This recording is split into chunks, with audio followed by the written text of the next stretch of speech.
Oh man, what's it? 83-year-old Martha Stewart doing Sports Illustrated? 83, 81, 82, does it matter? Does it matter? She looks. I gotta say, no matter what, she looks good for her age. I'll put it at that. I haven't seen these images. Hold on. Are you kidding me? Okay. No, I guess I missed it. I'm not on Martha Stewart.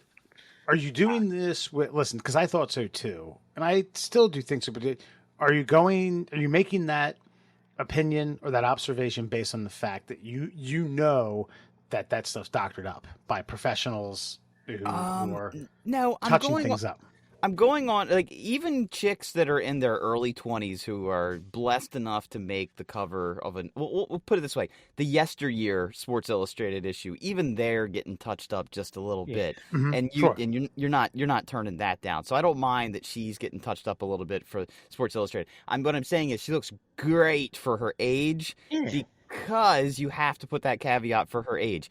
I shouldn't look at the cover of a Sports Illustrated and be like, there's a qualifier here. No, the qualification should be like, oh, dumb lizard man brain says me penis hard, hot, tum, fuck. Yes, me, you, yes, maybe, no, ooh. That's how that should go. Yeah. That's a very, you're right. I mean, my kingdom, phylum, genus would have been just a slightly bit different, but you're hitting the high notes. I like it. Okay, thank you.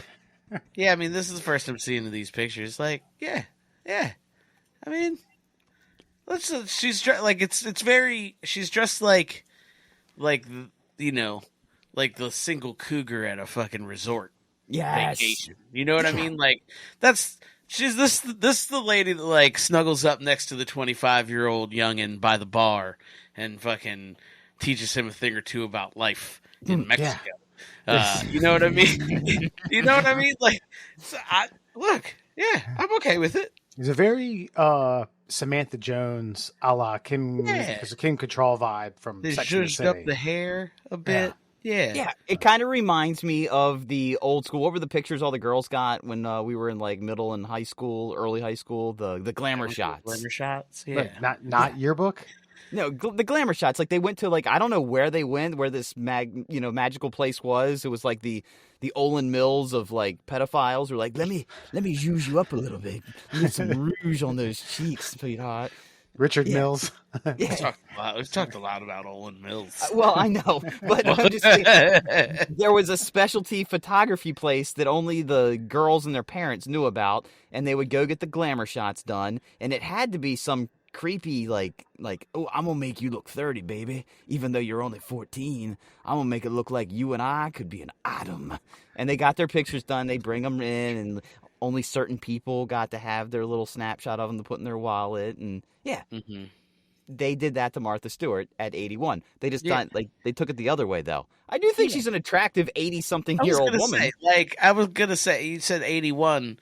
Like, I really hadn't thought about it, even though I know you guys had mentioned it in the lead into this. But, like, I looked at her and was like, yeah, that's like a 60, 70-something-year-old lady that's like, yeah, you know what I mean? Like, so yeah, not bad. 81. Go ahead, Martha Stewart.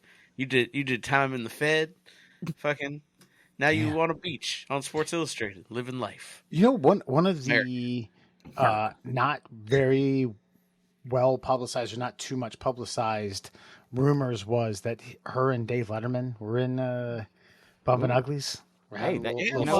He's a sleazy guy. I don't doubt it. Mm-hmm. Yeah, that's up for him. And I guess like so. Here's why I know it's a good picture of Martha Stewart. Okay, what age range could she pull? Like, what age male could she pull from that? Like a guy that like a George Clooney could still pull.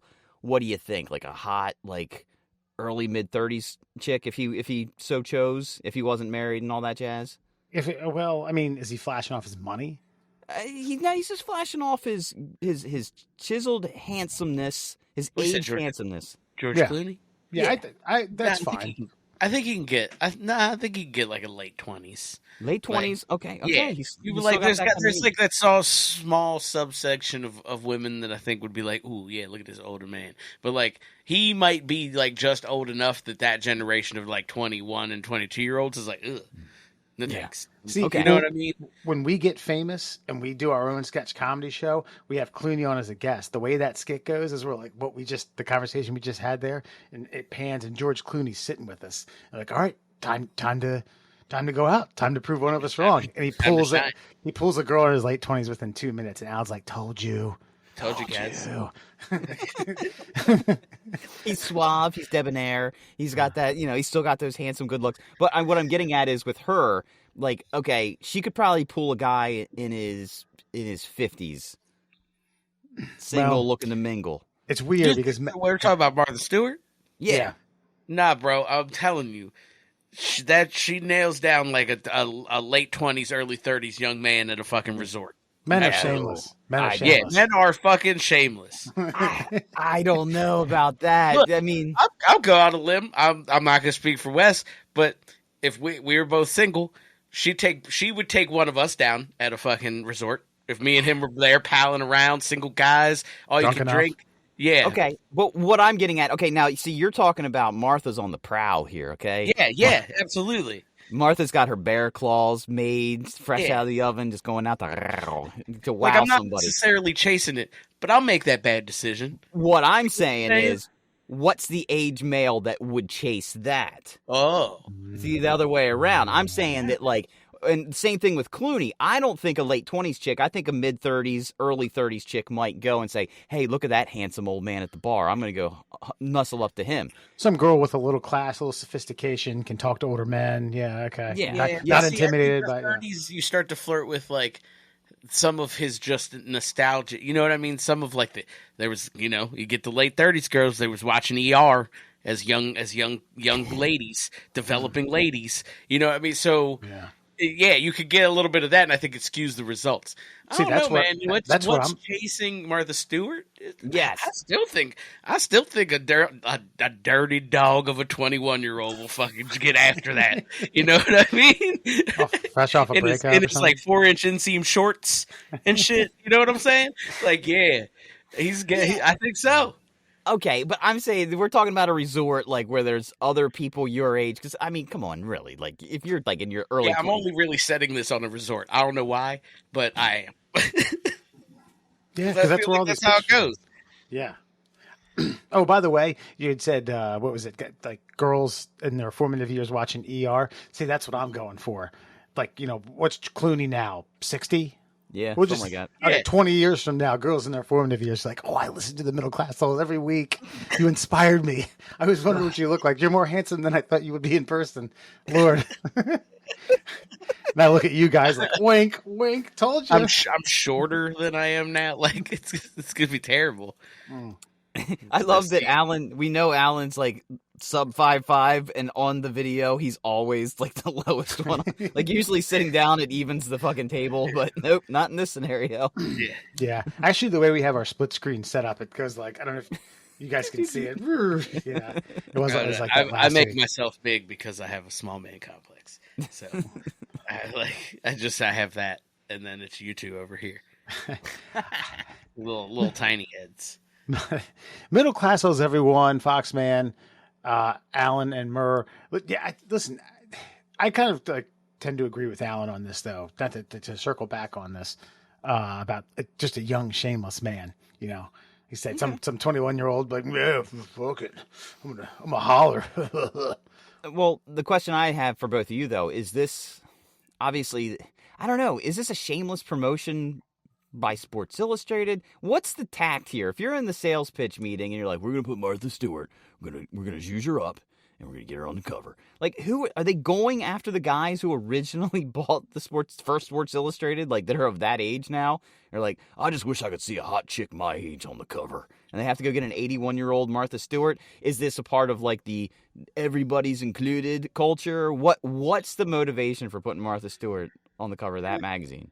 I think it's a little bit of like both of those things, and probably like, look, well, the short answer is money, but fucking yeah, like there's probably an older like somebody that marketed was like, yeah, there's definitely fucking old guys that are about that life. Like, yeah, get her on the cover. Fucking, we tick off the fucking old person, fucking inclusion box. You know what I'm saying? Like, I think, yeah, like from a business standpoint, is there anything really wrong with it? And she's not like terrible. She's not really bad looking. Yeah. So you're not offering like a fucking like super substandard product. You're like, oh, look at this airbrushed up Martha Stewart. I mean, we're also assuming a variety of things upon the last few years' sales. I don't know. Maybe they were awful. And they're like, we need to spice things up. We need to shake things up. Or maybe they did some sort of demographic, dissection and realized that like a lot of guys that were buying this aren't people our age. It's actually people, in the 55 to 65 demographic. And they're like, well, you know what? Maybe we find someone who's hot and a little bit older. What have I gone through? Maybe like more like a, and then you had to find out who's in shape. Maybe like Jamie Lee Curtis. Does anyone know if Jamie Lee's still in shape? Unfortunately, nope. I think of it like Playboys, right? Like when the latter year, let's say the latter like 2 decades of Playboys, it would always just kind of be like one of his concubines is Miss March and Miss April, and then sales are down, and we got Pamela Anderson. You know what I mean? Like, I think it's business. There's the ebb and flow, and they're like, yeah, fucking cool. What did we do last year? That one sucked. Fucking Martha Stewart. I know, but doesn't this just say magazines, print media is absolutely dead? If you have to go for if the goal is to go for people who still buy that shit, then you have to go that old. Like, not just like Selma Hayek is in her 50s. I might be going and buying me a Selma Hayek issue. Yeah. I mean, I'm still like, she still looks good. Yeah. And I think that, come on, if all men are going to, I guess my point would be like, if you found the hottest like 23-year-old, all men from 23 to 83 are going to find that woman attractive and go buy the issue. So why put the 81 on there and like limit yourself like what, all the way up to like 50 years old? You know what I mean? You're cutting off 21 to 55. Well, see, I don't know, and I think that's where you underestimate the generations younger than us. Like, men are dogs. That Wes pointed that out, and 2, fucking these young Thundercats are woke. You know what I mean? They don't care. They don't care that she's 81. They make lubricant for stuff like that. Like, you know what I'm saying? Like, they're fine with it. I think. So I think as much as you think it's cutting out a segment of market, it's not. You still get hot 21-year-olds and 22-year-olds in the pages after her. You know what I'm saying? It's not like it's devoid. It's just Martha Stewart. Some of these 16 to 19-year-old boys are looking for her apple pie recipe. Get all intimate. Yeah. Well, they're going to find her peach pit if they open the page 76. Could you imagine, like, if there was, like, an apple pie recipe or fucking peach cobbler, like, there probably is one. We haven't even bought this Sports Illustrated because we're not old. By the way, Barbara from Shark Tank? Yeah. She recreated it. Just one photo, though.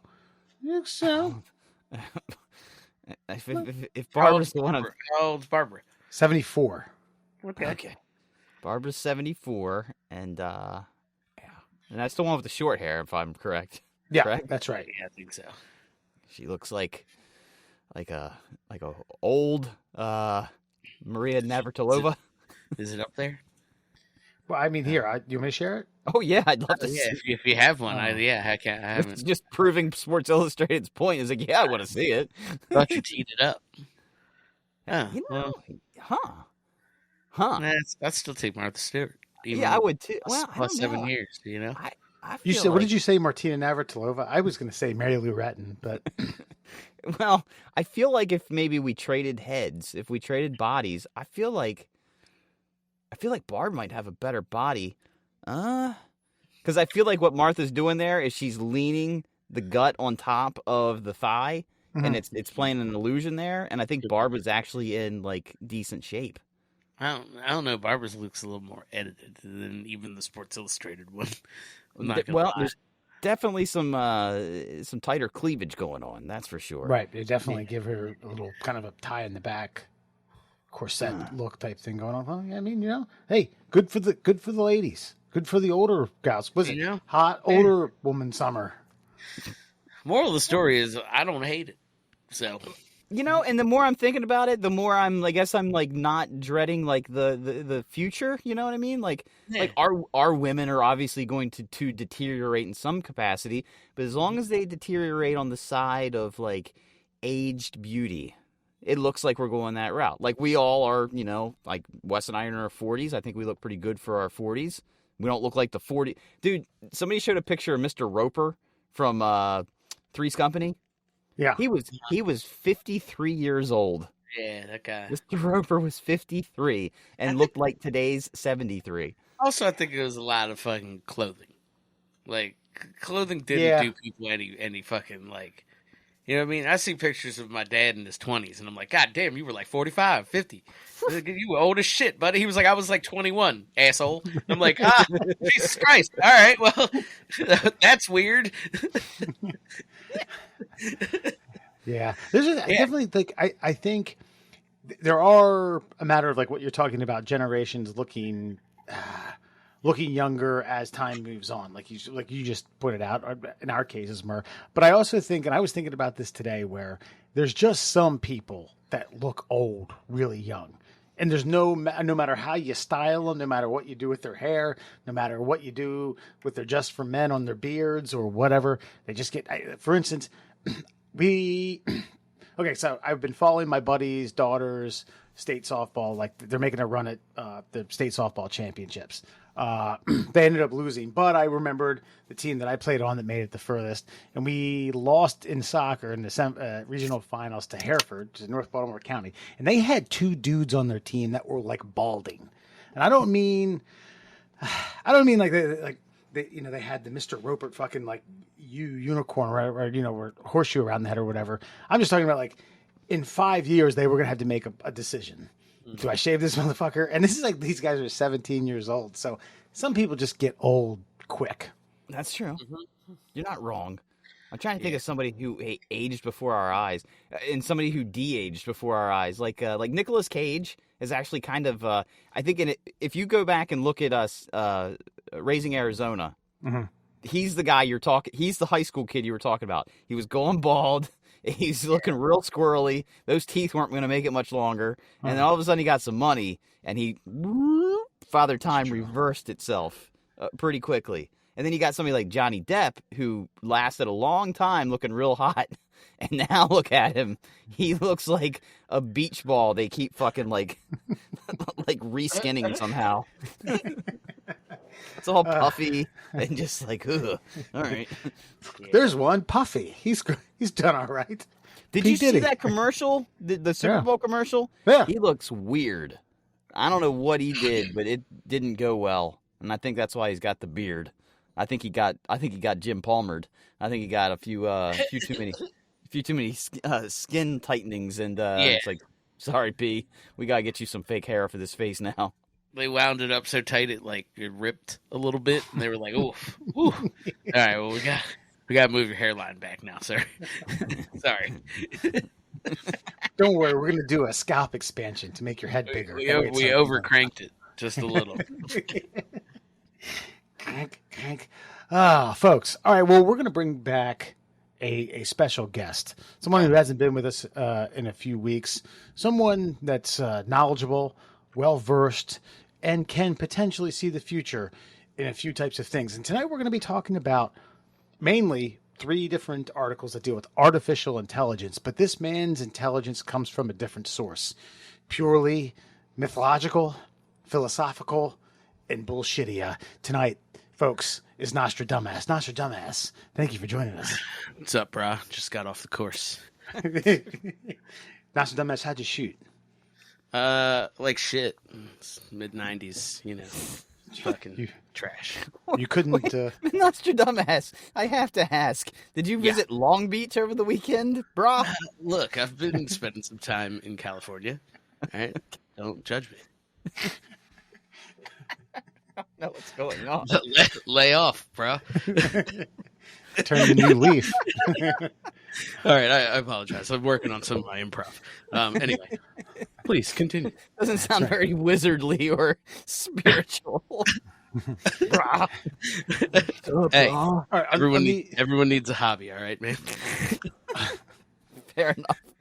On the first of our 3 AI-centric news stories, I'm going to start off with one coming out of, I don't even know where it comes out of. It just comes out of the world of Snapchat.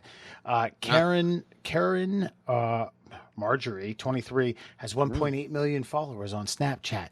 She has worked with a Fortune 500 company to create what they are calling Karen AI. It's a chatbot described as a virtual girlfriend. She already found, she already has 1,000 paying subscribers in the first month of its rollout. Revenue stream $71,610 in just a few weeks. She thinks that she'd be able to make $1 to $2 million a month just on selling herself or pimping herself as an AI girlfriend. Nostradamus, do you see this just changing the landscape of pornography and relationships as we know it? Yeah, I mean, I'm pretty sure I talked about AI in like the 800s or whenever it was that I was alive. And I think the key takeaway is that no matter what, it's going to kill society. So yeah, I mean, we're definitely going to pay these AI bots for sexual pleasure. And probably all of us in the near future. Because what else are we going to do? To tell the AI no? It should have been fucking with AI. I told you guys. Well, I think this kind of has a lot to do with this next AI story. The ex-Google chief says that AI will view humans as scum and create killing machines. Now, so how do you view that, like, in-game apocalypse story with, how do these two relate to each other? Because this sounds like the ultimate AI pleasure versus the ultimate AI apocalypse.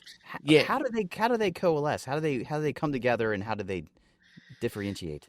Yeah, so here's the thing about AI. It stands for artificial intelligence. It's far smarter than us. We made it that way because we're dumb. So yeah, what the connection here is that some of us are going to be distracted by AI porn, these chatbots. We're going to be just jerking it hard, probably using fleshlights installed in your homes at this point in the future. Yeah, so tell me about your day. Yeah. Yeah, exactly. And then fucking AI Karen, of course her name's Karen for some odd reason. Caryn, by the way. Yeah, helps you with the self-pleasure while the rest of society is crumbling around you because the other AI has decided we are scum, which, let's be frank, we kind of are. We kind of always have been. And yeah, it's just really a distraction, man. Like that's all the AI sex is. It sounds good. It probably will be good up until your untimely death by robot. So if I'm gathering this correctly, it's almost as if the AI chat/sex bot virtual girlfriend that you're paying $1 a minute for will drain your bank account, bleed you dry due to your sexual perversions, and in the meantime, you won't have the ability to buy the necessary equipment or have the time and resources to see what's going on around you, and then the world will just be crippled economically through AI slut porn. It will bleed you dry financially and spermally. I don't know if that's a word, but you get what I'm saying. Yeah. And you will have not only just no energy. You're just taking naps in the middle of the day. AI strategy is to make us lethargic. It'll chap our hands and make us lethargic so we can't fight back. Yes. No cum and no funds. Look. Also, like I said, I think you're missing a key point here. Fleshlights will be installed in your homes. These will be collected by the AI robots, and they will turn us into fucking monkey slaves. We will be devolved by our own artificial intelligence. Call it now. Put it up there. If any of us is still alive, I called this. So AI will be collecting the flesh bots, and disposing them or cleaning them and resupplying. Yeah, I assume at this point in the future they will have created a pneumatic tube system for the fleshlight loads. Again, artificial intelligence. They're smarter than us. There are a lot of layers to this that need to happen. I don't think it's going to happen overnight. Is what I'm saying, but it's coming. So apparently, so are we. The evolution will be door to door. Will be replaced by a pneumatic tube system, a la like a bank cashing a check back in the day. Yeah. Yep. Exactly Right. like that. You can't put Eh, coins in it. Just Gotcha. codes. I do have a question Yeah. about Nostradamus. You had mentioned that this $1 a minute girlfriend chatbot thing will deplete us of our cash, at least for maybe a fleeting moment. Do you think it will create competition, thus driving the prices down of the 1-800 sex chat numbers that still are lingering around every now and then? Oh yeah. I mean, the right now they're those call centers are liquidating. You know what I mean? You can't. It's unsustainable. AI chatbot sex will definitely overtake regular phone sex. That's I don't even know what kind of question that is, honestly. I just think maybe they'll throw a Hail Mary and really drop the prices.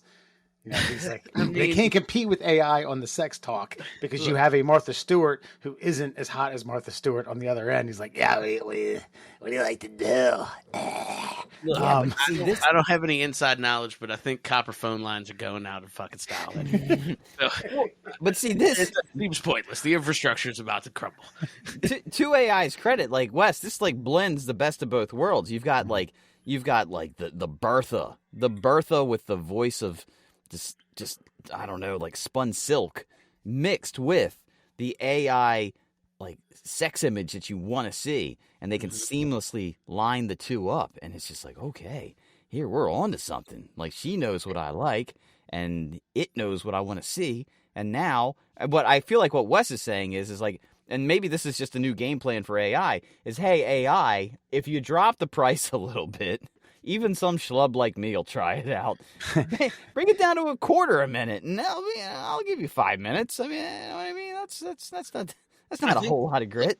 I think the moral of the story is that the greatest technologies are used for two things, and that's sex and war. And that's what we're going to get out of this, just in a weird roundabout way with, forced semen collections and fucking, AI robot wars. Well, with all this talk of liquids, I feel like Charles S. Dutton will still have a job working for the AI computer robots, cleaning up the spills. Now, before we move on, one final AI question for you. This is a story out of CNN Business, and it says your iPhone will soon be able to replicate your voice after just 15 minutes of training. Now, is this a positive AI story where, like, your phone can then answer for you, kind of have a gist of what you would say, and then that way you don't have to talk to the twats that you really don't feel like dealing with? I mean, I guess it's a positive in the immediate because we'll be able to like not take our mom's calls and things of that nature. But remember, this is all an intricate web being weaved by the AI, and this is just another way to fucking control us. Now we're not going to get important calls. AI is going to take them for us. We don't even know what's going on. You know what I mean? Maybe we've verbally agreed to contracts over the phone, recorded. You know what I mean? Maybe it calls your boss. It's like, Yeah. hey, remember what you said to me yesterday? Well, you can go fuck yourself while I fuck your daughter. Have a good one. A lot How of about my this? contemporaries called me a pessimist. You know what I mean? I've talked a lot about the end of the world, volcanoes, things of that nature, fucking plagues. But am I a pessimist or am I a realist? That's all I'm saying. Don't get so excited about artificial intelligence. It will kill us. God forbid you inadvertently say yes to a gender reveal party. Ugh, Yeah, Jesus. exactly. Imagine if your AI was like, "Fuck you, you go check out this fucking gender reveal, dick," and then you're stuck. What are you gonna not go? Then you'll lose social credit points or whatever we're in at that point, and you'll never be able to buy a fucking ham sandwich. Oh, thank you, Nostradamus. Actually, I do have one more question. Sure. Nostradamus. So the vision or the graphic that was created probably by something in AI during the ex-Google chief warns that AI will view humanity as scum. It looks an awful lot like the robots from the Will Smith movie I, Robots. Should this pan out or even become remotely close, do you think this will then fuel conspiracy theorist suspicion that Hollywood is in on this plot and they're creating movies? Because do they know? I mean, look, Hollywood doesn't know shit, but iRobot is in fact a historical document from when the wars go down. So I can tell you that it's going to look exactly like that because that is fucking CCTV footage. It's not a movie. It's no production. There was no Michael Bay involved. Wouldn't this make Hollywood the good guys though? Because wouldn't all of these movies be like a carved in stone warning, like Terminator, iRobot, The Matrix, like quit fucking around, guys. We've seen but they've the been future. being puppet mastered by our future overlords, which are robots actually. So it's kind of weird. It's actually really existentially problematic. Actually, it's actually brilliant now I'm thinking about it because it's seeding hope in us that no, we'll figure out a way to fix it, and then no, there's no hope. The human will always wins. Yeah. Always, every time. Watch It's all all of kind them. of basically the Matrix and Inception and Looper at the same time. Except for the movie, by the way, that got no play, Ex Machina, which is the only movie that has the bad ending where AI fucking wins, and it didn't get any promotion, any publicity, and has only been seen by multiple people by word of mouth. Yeah. Ex Machina. Like an X-Men type thing going on? That's exactly it, Wes. You fuck. You're never going to watch it. It's not true. Not true. By the way, I'm going to tell you all what my good bad movie of the month is for next week. And if that's any indication to whether or not I'm going to watch Ex Machina, then fuck you. It's the same theme, bro. Thank you, not your dumbass. You got it. Oh, yeah. All right, well, let's get out of the artificial intelligence. Let's get into real intelligence. Let's feed our brain with knowledge, facts, and facts. Let's get to your fun fact Friday, brought to you by Mental Floss. OMG, it's time for some amazing facts. Brought to you, of course, by our great friends over at the Shin Splints Recovery Group. Hey, listen, summer's around the corner. Gonna try to get that beach bod in shape. Well, you might want to try running a little bit. Uh-oh, I got some pain below the knee and above the ankle. What am I gonna do? I'm going to head over to the Shin Splints Recovery Group, and I'm going to talk to some mouth-breathing twats who think that there's some group out there that can help them with their medical ailment by talking about it on the internet, which is absolutely untrue, but it'll make you feel better, at least inside your mind, not down below that knee. Check out the Shin Splints Recovery Group online, on Facebook, and while you're there, go see our other friends over at the Flat Earth Science Advocates for Truth. And you can see that the Earth, maybe it's flat, maybe it's not. Let's go find the truth, and nothing scientific at all. Did you see Elon light his fucking giant rocket off a week or two ago? We forgot to talk about that. What did he do? He launched the Starship rocket up to see if it would fly, and it fucking did, and it was fucking glorious. Was it though? It what? Yes, it's like they literally like put rocket fuel inside the Empire State Building and fucking put it in the atmosphere. Yes, that's fucking awesome. That seems. I mean, yeah, I guess it's cool, but does it seem useful? Yes. What? Why do you hate Elon so much? I'm just asking a question. I said nothing about Elon. I'm just asking a question. No. It's loaded with a bigger payload than what he's fucking putting on these rockets. That's what your question was. It's fucking loaded. Like, was it impressive? Yes, it was impressive. It's bigger than the biggest ICBM we've ever launched into space. But is it? Yes.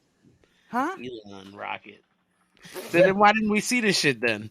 Because people don't like Elon, and because they don't like Elon, they're like, we're not going to show your amazing human feat of intelligence and engineering because you said bad things on Twitter. When did he do this? When did this happen?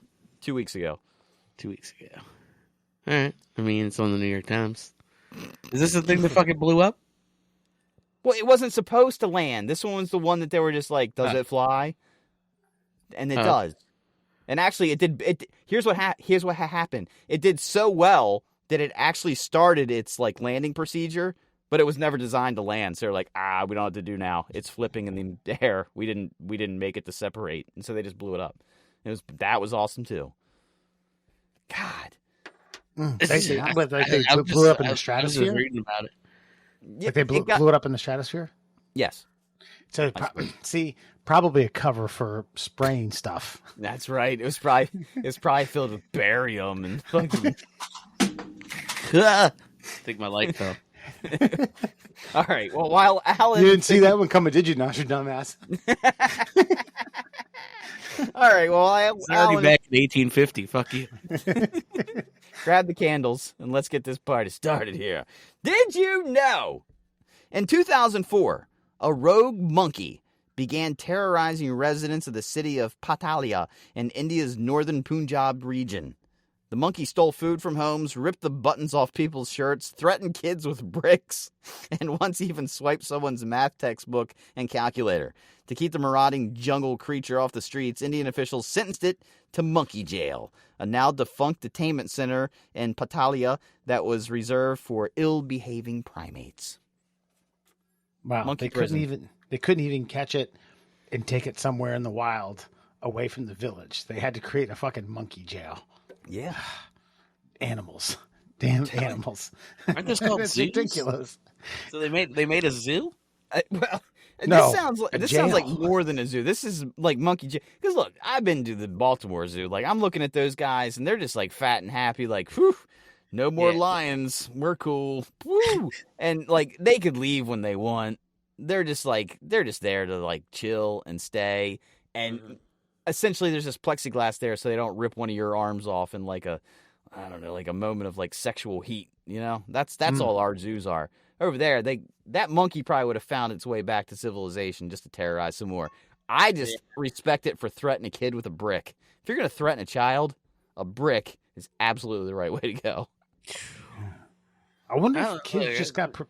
I wonder if kids just got particularly mouthy with them. You know, Yeah. kids are like "fuck you," and you know, I was the gonna say, adults are like, like, "Hey, man, ooh, take whatever you want." But the kids are like, "No, you're not my might- dad." It might sound morbid, but if I was like at a zoo or walking through fucking an Indian town and I saw a monkey throw a brick at a child, I'd laugh. I'd be Yeah, I like, thought... thought- "What's that little shithead do?" I bet you that monkey. Bet you he fucking did something to that monkey, and that monkey was like, "Pop, sick of your shit." See, I thought you were gonna say you would say something. No, I mean, I would laugh out loud. So, You would reprimand the monkey. The point is, no, I would reprimand the child. I think something's only as funny as fast as you would like scroll to the next video on TikTok, and like if a monkey's got like a brick up above its head, like ho ho, and like there's a child there, if you stay on that video, you're the asshole. Yeah, that's a good point. I don't know. I'm watching it. I think. I mean, I'm gonna watch it too. I mean, believe me, I know what I'm cut from. I'm cut from the asshole cloth. The asshole's the guy who put it up on TikTok, not me. No, the asshole's the guy who filmed it. Yeah, well, fair. It didn't stop the the brick throwing monkey. So what do you think ever became of the monkey jail? I mean, did they? Obviously, they released him, right? It was a fairy tale ending. They didn't kill him and burn the jail. No. Hey, he got on monkey. He got on monkey parole. Okay. Yeah. And he got a job at Subway. Pardon. That depends. Is it a private prison because they put him to work for like 50 cents an hour, like In get India? bananas, coconuts, 2 cents an hour. That's right, India. Yeah, remember we had a discussion about like using monkeys to harvest bananas or mangoes or coconut. What the fuck episode? This was a while back. Oh yeah. They were climbing. They were climbing those trees. Yeah, to get get Maybe coconut. that's what they did with them. They like contracted him out. They were like, "Yeah, take this fucking monkey. He climbs. Just keep this leash on him." All right, we're too fascinated with fucking. He can play a mean third base. If you ever needed someone for your softball team. God damn it! Now you're gonna keep me on this. What do you think Matt LeBlanc was thinking when he made that movie with that fucking fake monkey? Ed? Yeah. Probably like a $250,000 signing bonus. Yeah. He was Fair riding enough. that Friends wave. That's what I mean, though. Like, I feel like maybe he thought the Friends wave was gonna fucking like crash and burn. It was just like, yeah, I'll do your stupid movie. Because man, he fucked his career up good. For Dude, Matt LeBlanc was like last on the fucking list. Of like, he was right? he was the least talented but most handsome. Yeah, That gets I you don't pretty think, far. That gets you further than Ed in Hollywood. None of them outside of Yeah, but Aniston like he had. wasn't. Go ahead. Yeah. Sorry. I said go none ahead. of them outside of Aniston had like great movie careers. I know what's his face did like the movies with Well, De Niro, fucking Courtney Cox. but She had, like a good movie career. Scream, that was a good movie career. Screams, like they were decent at first, and now they suck. But nostalgia. I would put that Kudrow's Rome was Yeah, but that I was that pre Friends or mid Friends? Mid Friends. That was mid Friends. Okay. Yeah, but Kudrow was like your buddy's hottest girlfriend. Like, if you're lucky, you know what I mean? Like, she was like right there. She's probably the most talented of the group, but was like, if she had the Aniston face with her actual acting chops, then she would have had something. Chandler, he could have done something, but I think he was too hopped up on the drugs. Oh, he was fucking. Yeah, he was fucking cokehead. What's the movies where De Niro is his father-in-law, but he's a mob boss or soon to be? So he's marrying like Amanda Peet, and her dad is Robert De Niro. That's the whole. No, no. No, that's not that. But you're thinking the whole 9 yards and the whole 10 yards, and that's with Bruce Willis. And Bruce Willis is like the it is Bruce Willis. Sorry. Yeah, it is Bruce Willis, the my ex-husband. Yeah. And after that, I think he just got. Well, he did the 17 again, which was like the Freaky Friday kind of thing. Okay. That was pretty good actually with Zac Efron. He goes back. Yeah, I don't know, man. I don't think the dude's like you said. He was the best looking one, but he was the best looking one of a bunch of fucking kind of average fucking looking dudes. And that was the mid-90s. You had like mid-90s Brad Pitt and Johnny Depp before his face got all weird and he was 50th down on the good-looking guy scale. Like, you know what I mean? At the time that he was most famous. I think Ed is probably best he's getting. So you're saying like, hey, look, I want you to play a movie of a struggling minor league baseball player, but a monkey is going to become the third baseman. Yeah. You're going to be the protagonist. So whatever. So we're using a real trained monkey? No, we're going to use a guy who has some really bad like genetics that just happens to like be able to fit into the suit we made. By the way, we're talking about like Friends actors who went outside of Friends and did movies. David Schwimmer plays a down on his dumps, recently divorced, recently got a DUI, struggling to figure out if he can have any type of custody with his daughter, pit boss in Atlantic City. Whew. It's a good movie. It's a really good movie. I feel like David Schwimmer has like either dirt on somebody in Hollywood or has some sort of mental deficiency and they just like by charity gave him work. I don't know why that guy's an actor. I don't know why they pay him to do any job he's been hired to perform because he's just this. I hated Ross with a passion. I don't know. Just everything. Even like when he was in Band of Brothers and he was the twattiest of the twats. Oh, God, the worst. Yeah, sorry. I mean, if you're paying him to make me hate something, then money well spent. Yeah, I mean, that's fair. I'm looking at his IMDb. He's got a hateable face. So, like... hateable acting style. Well, yeah. So maybe that's what it was. Maybe they were like, look at this fucking hate this guy's face. All right. Fact number 2, by the way. Did you know? According to data from the University of Michigan's Health and Retirement Study, when kids in America fly the coop, they don't go very far. The New York Times analyzed a survey of older Americans and found that on average, adults live just 18 miles from their mom. The analysis also found that only 20% of Americans live more than a few hours from their parents by car. You know, that reminds me of a David Schwimmer movie. It's called Fly the Coop. It's about a young man coming to... No, just kidding. Joking. No, I mean, I'm living in that, you know. I don't live more than an hour away from where I grew up. And I didn't at the other place, which is the opposite end of where I am now. See, even closer to where I am now, which means I'm halfway to where I was before I was when I became who I am.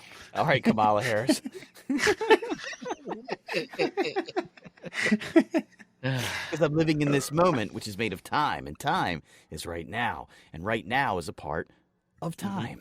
Yes, that's actually the philosophy teacher told me when I was actually paying attention when I was going to community college taking a philosophy class. They said if you actually think about it, it's only past or present. There's no right now, or there's only past or Future. past or future. Right. Thank you for helping me out there. But anyway, he's like, okay, right now. All right, that was the past. Okay, right now. That's the past. So I thought, man, look at that. That's poetry right there. I mean, you could I guess my point is, what does one dictate as the present? 2 weeks ago and 2 weeks ahead of us? I think what you are doing and what you've done and what you're doing in the next 30 minutes is the present. Okay. And I think there's an hour. I give it like an hour time frame. When you showed up to the bar and when you leave the bar, that's the present. That's what you just did. Even though you just did it, it's still the present. It's what you were doing. It's your moment. What if you take home 81-year-old Martha Stewart? Oh, then that's in the past, and you tell no one about it. You were living in the present though when it happened. And regretting the future. I don't know. I'm fucking telling everybody. Probably I'd be like, Martha Stewart. Fucking. I fucked her like Ross would have fucked her. Yeah. Yep. Talking about he's talking about dinosaur facts the whole time. Slow with no emotion. You're enjoying this, aren't you? I thought so.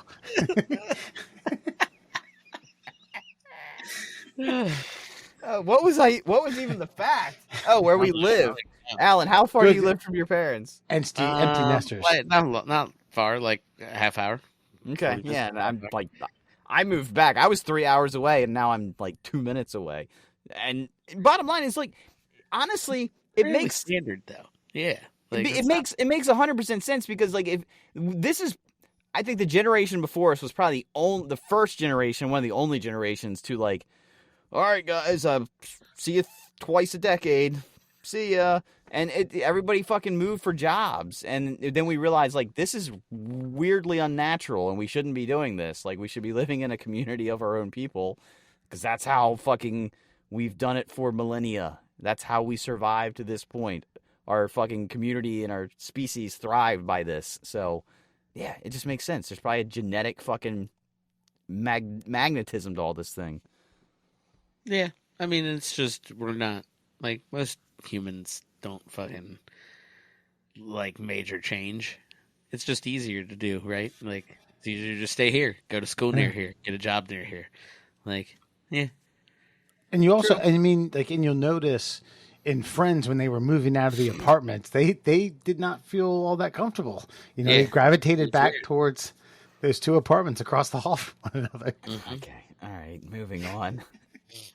Did you know got the morbs is a Victorian term meaning temporary melancholy. So there was slang in the Victorian era. Oh, like, yeah. Morbid. What, you got a case of the morbs? Like Nostradamus. Nostradamus sounded like he had a case of the morbs tonight. Mm-hmm. It did. It did. Bill and Ted would have said that if they went back to the Renaissance era, right? He shot 96 today, bro. He was pretty upset about it. He had the little case of the morbs. All right, not the shanks, just the morbs. No, this is the chunks. I could see like Theodore Logan be like, "Oh, what's up, man? Got the morbs." I'm gonna start saying it all the time now. God, why are you doing that? Did you see a video with Keanu today? Because I saw a video of Keanu and somebody like asked him a question of like, you've been in the public eye for blah blah blah blah blah. Like, how do people treat you? He's like, yeah, everybody's got a line, and he went through all of his like most memorable, like, Utah, give me 2. He gave like they went but he was doing them all, and it was just like, God damn, this is why everybody loves Keanu Reeves. He even did like, hey, they were like, hey, Keanu, stay excellent. But he did all the voices and all the lines, and I'm like, shit, man. Wow, yeah, that's wild. He did because Gary Busey said, "Utah, get me 2." That's wild that he did it in a Gary Busey voice. That's unbelievable.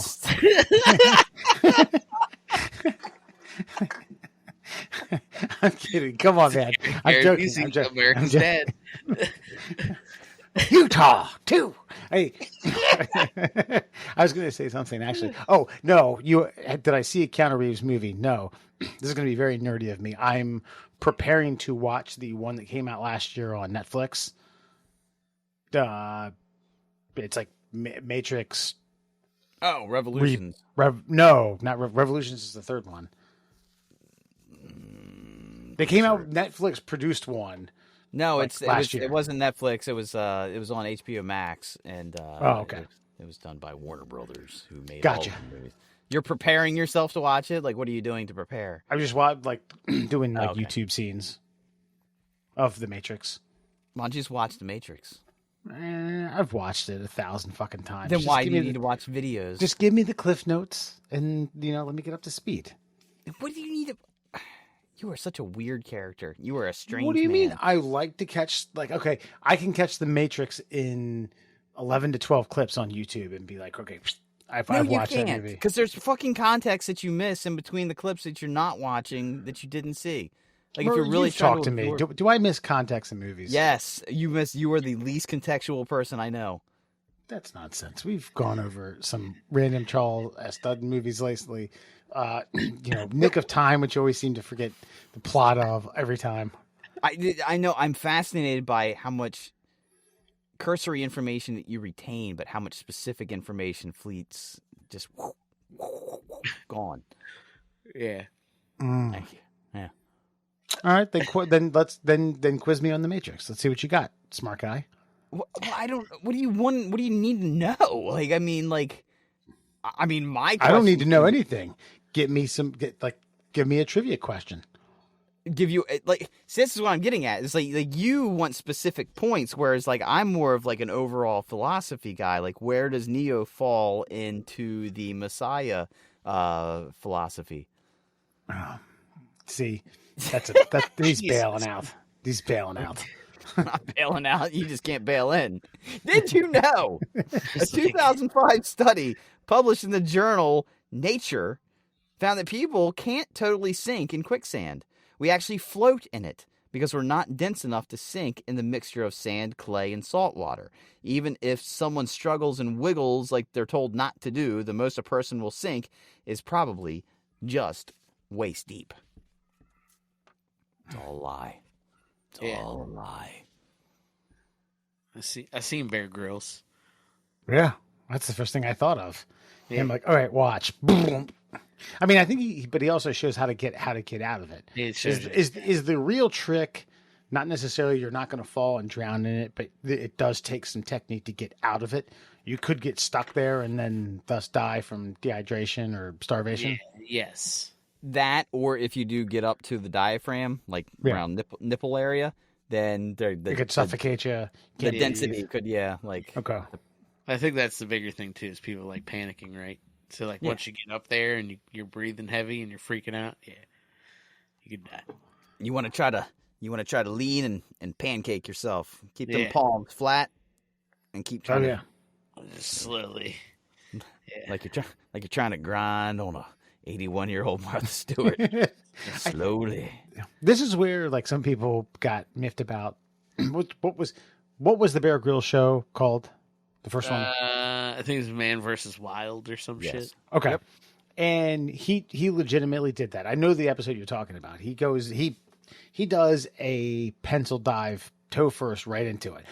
Yeah. And then explains, and he struggles a little bit, and he's an athletic in shape guy and has, it's not like toting the line of death, but he gets out of it and he's just covered from armpit all the way down in muck. And okay, that was incredible. That's amazing. It was awesome that he was willing to do that for the camera. But then the next scene, he comes out and he's got clean fucking clothes on. I was like, bitch, you should have been walking around in fucking 4 pounds of mud. That would have been more impressive. Yeah, people you were either, I think during that time of shows, you were either a Man versus Wild Bear Grylls kind of guy, or you were a Survivor man who was right. I didn't fuck with that guy because he did it by himself, which was fucking sweet, but he was just always bitching. I'd just much rather watch fucking Bear Grylls entertain me with his hokey fucking Cockney accent than fucking listen to Les Stroud. The fucking name is stupid. Fucking just bitching about being alone in the wilderness, which he signed up for. Like, yeah, it really trying got to keep morale up. No shit. No, and that's fair. That's 100% fair. I always thought the Bear Grylls got a fucking bad rap for that shit. It's like he even came out. It's like, I'm demonstrating what happened. Like, yes, they found a carp in the fucking shallows that had been like grazed by a bear claw like 2 days ago, and they set it on the shore. Yes, but I still fucking ate it. Like, he didn't go out and scavenge for it. He found it. He also fucking wrangled a fucking alligator and stabbed it in the neck and killed it. It's facts. And fucking gutted it and cooked it. Now, whether or not the production team found the alligator, I don't know. I don't give a fuck. That motherfucker slept inside of like a dead camel. That was the thing. He did that. The other thing he did was he took camel dung and he put it in a shirt and rang the shirt until the camel dung had liquid drip from it, and then he drank the liquid. Again, this is for demonstration purposes only, which is actually what they put at the beginning of every episode after the fiasco. Because the reason he got caught is apparently there's one shot in one scene where there's a highway about a mile behind him, and you can actually see a tractor trailer go by in the background. And they're like, he ain't in trouble. He's near a highway. And it's like, okay. Yeah. He's pretending, okay? Could you not tell from the very expertly fucking recorded video and sound that he wasn't by himself? Like, it's supposed to end. Like you said, that guy fucking, like, drank fucking poop water. And, like, I don't know how many times, I don't even think he needed to sometimes, drank his own urine. Like, just because. Fucking Les Stroud never did that and bitched about it the whole time. Like, it's like, fuck that guy. Good times. Our next fucking fact. Jesus. Getting us all riled up. It's getting contentious tonight. Fucking, let's just send Ross out with Bear Grylls and see what happens. I think he did. I think they did was that 1 week Survivor show. Oh yeah, he does have a show where he takes like a celebrity out, and he's like, "Here we go." Yeah, he took David Schwimmer out. Fuck David Schwimmer. He was like, you have to walk over this, like, you have to shimmy up this thing. He was like, I don't know. What I've noticed with celebrities is like heights breaks almost all of them. I feel like Dave Schwimmer would be the fucking one celebrity that would break Bear Grylls. I can't, guys. I can't do this. I can't stay in the wilderness with this creature. No, I have to leave.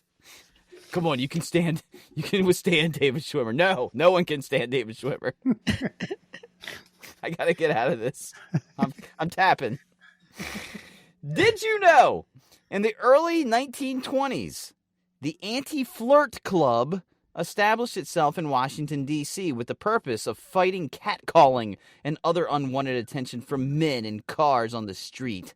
Starting on March 4th, 1923, they held an anti-flirt week where they shared their governing rules, such as don't flirt, don't accept rides from flirting motorists, and don't use your eyes for ogling. The original fucking woke club, 1920s anti-flirters. But see, listen, I'm not sliding towards, like, hey, being a pig and catcalling and hollering at women isn't wrong. It is. You should be a gentleman. But I'm just trying to think back, like you said, it's 1923. I'm just trying to think about how bad 1922 was. How fucking, like, how just preposterous the fucking, yeah, girl, was, like, all the time. Yeah. They had to rally a little bit. Look at you, Agnes. Let me see those ankles. Exactly. Like, that was happening all the time, and somebody was like, "We've got to put a stop to this." Your wrists are looking milky white. Ha Yeah. That's wild though. A game of 23, single she will be. Nostradamus, what do you think? Sorry, I gotta grab Don't do that. Don't do that. Don't do that. Don't do that. You're good. You're good. No comment. And that, my friends, is your Fun Fact Friday. Folks, tonight on Before You Go, if any of you are familiar with Arby's and the slang line, or not slang line, but the goddamn advertising line, Arby's tagline, we have the beef. Takes on a whole new meaning. God damn it. He always ruins it. I know. It's like we have the meats. No, we got the meats. Now you've done it in an Italian accent. We got the meats. Okay, that's closer. Arby's, we have the meats. No, God. The meats. No, Arby's, we've got the meats. No. It's Ving Rhames doing the voice. Okay, Ving Rhames is dead. No, that's the other one. That was the Duncan guy. What? Michael Clark Duncan. Ving Rhames is alive. So it is. We have the meats. Okay. And I don't know. Here, we'll look. All right. It brings new meaning because in a place in Louisiana, New Ibra, Louisiana, via I always like saying this because the news stations west of the Mississippi take on the KADN. A woman wound up in an Arby's walk-in freezer, dead. She was an employee. They haven't given her name out. Still early to tell, but yeah, give me rare, medium rare. What was going on in the walk-in freezer? Foul play, David Schwimmer.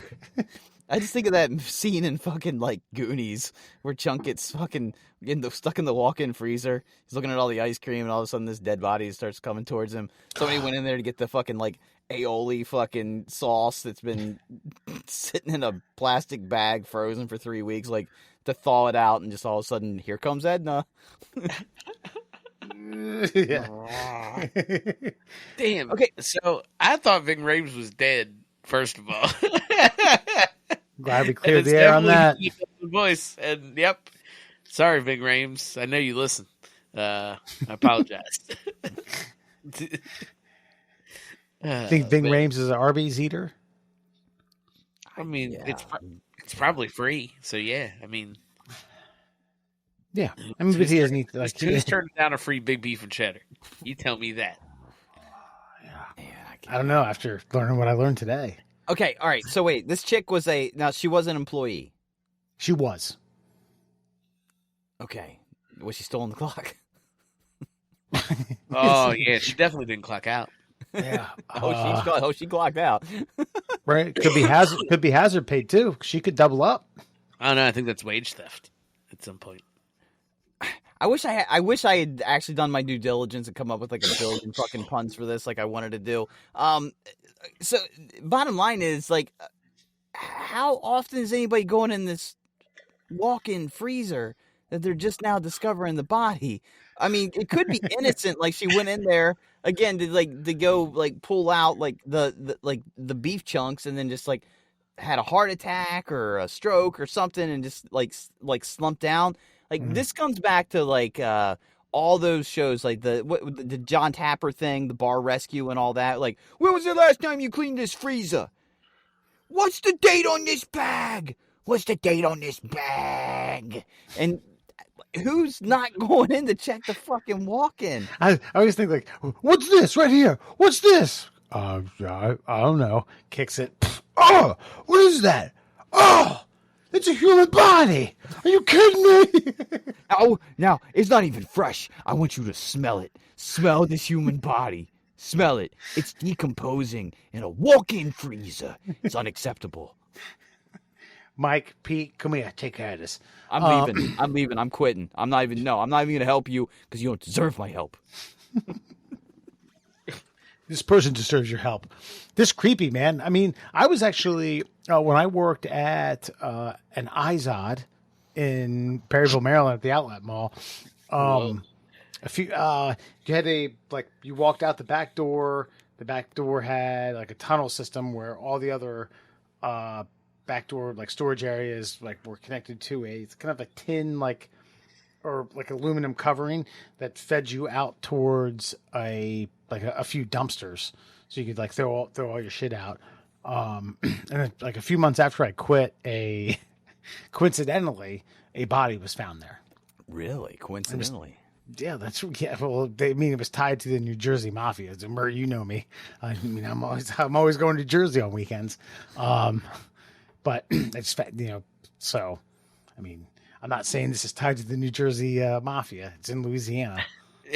So what you're telling me, Mr. Fox, is that somebody from the Jersey Mafia came into this Arby's, off this broad, threw in the walk-in freezer, and paid everybody off just walk around her for a couple months. I would say they, when times got tough, and someone wanted a roast beef sandwich, they just shaved a little bit off the tricep. just throw it on the flat top, olive oil, butter. No one knows the better. I'll tell you what, you throw it on that onion roll with some cheddar sauce, I think you might be onto something. God damn, an Arby's beef and cheddar is fucking... Sandwich. Yeah. Let's get some Arby's tomorrow. Yeah. Dude, I don't even want Arby's. You know what I want? Is I want that fucking red sauce. I don't even know what it is. The Arby's sauce. It's what it's called. No. Not the Arby's sauce. I don't know what it is they put on the actual beef and cheddar. It's not the Arby's sauce. Because if you go and you get the actual Arby's sauce, it's too vinegary. Whatever they put on the actual bun, it's like something like proprietary that I think they keep behind the counter that they don't let the public have. No, I thought it was the cheese sauce that they put on everything, and then fucking a little bit of Arby's sauce. They put something red on there, and they claim it's Arby's sauce, but I swear to God, I've taken the bun off and licked it. And Yeah. like, that's not the same fucking sauce. That's a different I think it is. sauce. It's got cheese in it at that Okay, point. So then you're like, I don't know. Guys, I don't no. know. I Because don't no. know. How old were you guys when the first time you had Arby's? I actually was in high probably school. like high school. Yeah. I was gonna say I was 19. I was a freshman in college, and the dude who took me was blown away. He was just like, "Oh my god, I can't. This is preposterous. This is wild." Why is that? Did we not have? We didn't have Arby's They're around. not here. plentiful. Yeah, The closest one to us was Glasgow, Delaware. That's the first one I ever went to. And by the time I got to Glasgow, man, they had a whole goddamn array of things. I mean, you know, it was just a matter of just. And plus, I'm 18. Money's not running wild. Yeah. What's that have to do with Arby's? I mean, Well, Arby's you find a is like McDonald's and get a couple double cheeseburgers. I know. Yeah. I mean, Arby's was like $1 more than like your standard McDonald's meal, but like Dollar goes a long way when you have 60. That's a fucking that's a McChicken, motherfucker. that's true. That's true. That's true. And man, and the curly fries, man. Like when they Oh yeah, the curly fries are fucking. That's They're next on level fire. stuff. They're on now they're fire. I will say they are substandard now. Like it's like anything else. Like Kentucky Fried Chicken used to have like legit the best chicken that ever existed, and then they Yes. got fucking like corporatized with Yum Foods, and then they were just like let's just mass produce it, motherfucker. I haven't had KFC in I swear to you, I haven't had KFC in over a decade because the last KFC I had. Like the skin with all the seasoning was like wet, like moist, like yeah, it wasn't. It was yeah.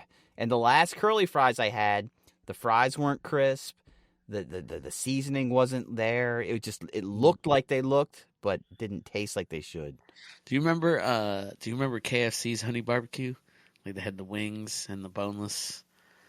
You know what I'm talking about? I mean, you know what I'm talking about. Clearly by that reaction. That shit was- Motherfucker. Now, not the boneless, like the bone. No, yeah, the bone ends were better. The sauce, Wes, The was sauce like it was like black. It was so fucking like whatever they did. It was like Molasses. it was, Probably. but it was like it had like this burnt molasses taste, but like not burnt to where it was bad burnt to where it was like you left Char. it on the caramelized. Yeah, Ah. yeah, yes. Like It was caramelized KFC skin in fucking this barbecue sauce. Oh my god, It was- I'm sexually aroused. you should be. I'm finished. I'm finished. Yeah. AI's coming to collect right now. Yep. It's, yeah. By the way, when you brought up KFC, and I thought of Colonel Sanders, and then I thought we should have a Colonel Sanders Nostradamus mashup. We should have these two. We should have these two worlds unite. We should. Well, Colonel Sanders doesn't know much about the computers, but he can learn. Don't worry, I'll explain it to you. All right. Nostradamus, Alan, tell the kiddos and kiddettes and people from the 800 AD and anywhere in the near future can find the middle class You holes. can fucking just email our robot overlords at fucking the middle class holes. No, oh, you can find us on all your favorite social media platforms. We're at MDL Class Holes on Instagram and Twitter. We're the middle class holes on Facebook and TikTok and YouTube. And for your listening pleasures, please check us out on Google Podcasts, Apple Podcasts, and Spotify. Did I miss anything? Well. We don't use the fucking email anymore. Well, it's still tickleourtummies@gmail.com. Yeah, I mean, if that's your thing. Oh, did we get an email and not read it recently? I don't think so. I think I might have got told that by Keith. Nah, we read that one. We read that? Maybe I wasn't on. He just didn't listen to the whole episode. Fuck you, Keith. No. Fuck you, Keith. I appreciate you, Keith. I'm gonna see him like Monday. Unfortunately for me, like my Gmail account is all DraftKings fucking like sportsbook email. No, the last one we got was about Murr's plan for selling alcoholic beverages on the golf course. Oh, We read that. He said you're an idiot. All right. On the social media comments, we got 3 this week, 3 good ones. First is coming from Whips and Tips. This is the car wash scam. This is where you explained how you jammed it on full throttle into the quarter slot and got free time. This guy says, or guy, at least that was this person says, screw them anyway. The one I went to charged my cars multiple times for maximum the amount of time, even though I've only spent like $2.50. It charged $10 every time. I had to call my bank and dispute it, and they still didn't get the right amount back. I don't know what he means by right amount. Hopefully that means he got some of it back, but doesn't sound like he got the full $10.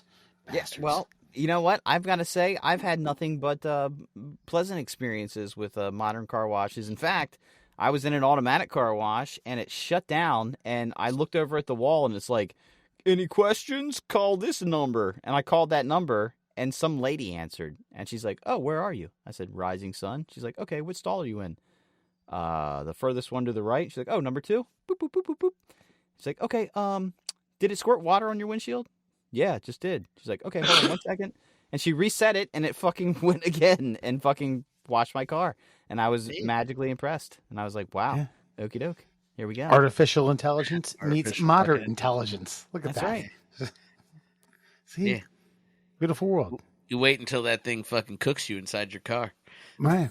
Just Scumbag human. It cranks up the water heat and it just fucking sous vides you in your Hyundai. You look like you need a wax at 700 degrees Fahrenheit. Yeah. Well, I made the mistake when William was little to tell him that unicorn poop cleaned our cars, because when they spray like the really good stuff on there, it's like a rainbow, and he thinks it's unicorn poop. And so every time we pass a car wash, we have to go get one. $15. That's the high end one. I got you. I know what you're talking about. Hold on. Sorry. Dating young girl on Instagram. Psych Tyson writes, and Alan, by the way, this is when we had described old guy decides and makes the conscious decision to date a younger woman, and you said you're gonna have to do Molly at a club. Figure it out. Psych Tyson writes, at 30, I dated a 22-year-old. They're weird. They don't know how to go out on an actual date. I dipped. I dived. I ducked my way out. It's probably for the best, because you would have ended up eating Molly at 4 a.m. And like I said, I know Psych Tyson, and I know how he dipped, and I know how he ducked, and I can only imagine how he dived the fuck out of there. And when I say he dived out of there, I guarantee he left her sitting at a table waiting for his return, and it never happened. Lastly, on white people burning on Instagram, Enjoy Copeland. Excuse me, Alan, this is where you talked about. You said burning. I said, do you know what burning is? And you was like, yeah, I got a quarter size thing on my calf muscle. So minor inconvenience. Said, Alan, heck you, not heck to you, heck nice. You and your melanin. I got Rosie spending an hour in the sun in Arizona today. Thank you, Enjoy Copeland. Yeah. Well, see, that's I don't know what to say to that. You were stop being so white. Stop being so David Schwimmer. As a matter of fact, I got mocked today. That guy bronzes though. Sorry. I got mocked today on the job by 2 Nigerian fellows. They were working outside doing some project on a house, and I wasn't wearing my hat like I always do. And I'm walking down the street and I hear like, "Hey!" And I turn around and I'm like, "Me?" He's like, "Hey!" And I walk over there. They speak very broken English and like, "Hey man, you hat?" I'm like, "Yeah, normally." I was like, "I took it off, because got to sun it up a little bit." And Right. So they speak broken English, and you responded, "Yeah, sometimes I do it, and I put my hat on. Sometimes I don't put my hat on. I put my hat on." Very complex English sentences. What am I supposed to do? This motherfucker called me across, a street, a road. What is it? At least 15 feet across. He went, "Bah!" And you pointed to yourself, and you went, "Me." You went, "Bah!" You're like, "Oh, yes, that's me." That's actually 100% how it happened. I walked over there and I said, "Yeah, I took it. I said I usually wear a hat. I took it off to crisp it up a bit, man." And he's like, "Oh." Love it. And then I said, that was him laughing at you. And then I said, "Yeah, because I could tell it's getting a little sketchy around the sides." He's like, "Ha ha ha ha ha." I love foreigners. I was like, "All right, you guys take it easy." He's like, "Yeah." And that's exactly how that conversation went. I think I just actually the highlight of your day. Verbatim fucking but still these motherfuckers like mock the bald man like openly in the public just to fucking like literally called me over here to say, "Hey, your fucking pasty white head, is that normal?" Like essentially is what he was asking me. Well, no, I think it was more like a, "Hey, white guy, are you gonna die if you don't put a hat on? You should put. I'm looking out for you. Can you put a hat on, please? I know that you burn, and we don't." I took it about 50-50, Alan. I took it about 50% what you just said and 50%, hey, we're making fun of you because we're black and we don't fucking have any idea of what you're dealing with right now. I think initially he was like, you should put a hat on. Do you know hat? And you were like, "I took it off because I think that I should tan my white head." And he was like, "Ha, idiot." That's when the being made fun of kicked in. Like, it was totally inquisitive and like, "Hey, do you want to not burn your head, white guy?" And then you were like, "No, I did it on purpose, though." And they were like, "Oh, okay." So the ah was aha, yeah, and the okay was oh. Yes. All right, I think I get it now. It's exactly what those two things mean in Nigerian. All right, folks. Well, hey, look. Tell all your friends, tell all your relatives, tell all your loved ones, but don't worry, you don't have to tell your mamas because we got that one covered here at the Middle Classels. And I want to say one last thing, Wesley. It's an amazing shirt. I was at Wayne Stock. I was at Wayne Stock 1993. Okay, I was 14 years old. Yeah. And I saw a Nigerian man wearing a scarf. And I was like, "Hey, scarf?" And he's like, "Hey." Yeah. Anyway, just want to point out the shirt. It's a beautiful shirt. And do you know what happened? A monkey flew out of the Nigerian's butt. And then attacked a kid with a brick. That's right. A toddler. I'm trying to think of other Waynes. Was like, "Oh, hey, next week, Middle Class Souls Good Bad Movie Review. I'm up. Airheads, Brendan Fraser, Steve Buscemi, Adam Sandler, Chris Farley." So much to talk about. I did a star-studded cast. Joe Montana. Joe Montana. What's his face? Kramer. Is in Kelsey Grammer. That's right. No, not Kelsey Grammer. Who else is Kramer? Michael fucking. No, not fucking. You're thinking Frasier. Frasier. Yeah. Oh yeah. I was like I was about to have a stroke. I was like, hold on, what is he mixing up here? And then I was like, Frasier, got it. Yeah, and the dad from Adventures of Power. That's true. He's a station manager. Michael McKean? Yeah, he's a station manager. Yeah. I Adventures know of Michael Power. McKeon, but I don't know fucking Kramer. All right, Airheads, folks, check it out. Watch it next week. Give a great review. Otherwise, yeah, don't tell your mamas we got that one covered. That's the one we're supposed to go out on the first time. I'll say it again because I'm sitting there around me. Good night, everyone. Love you. Don't take me fishing near a hill. Just ask Miss Smith, give me a big old glass of beer. 'Cause I get drunk most every day. I always seem to find myself late.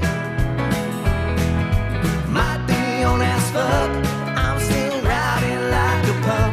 I fell down, but my dick's still up.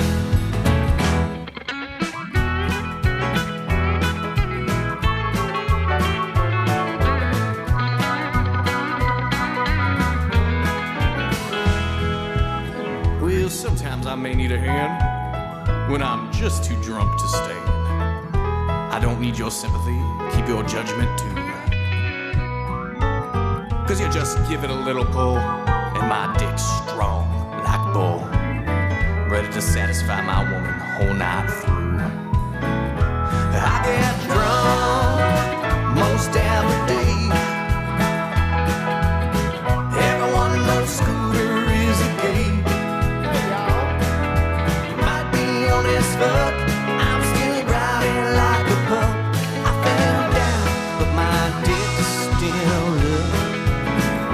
I fell down, but my dick's still up.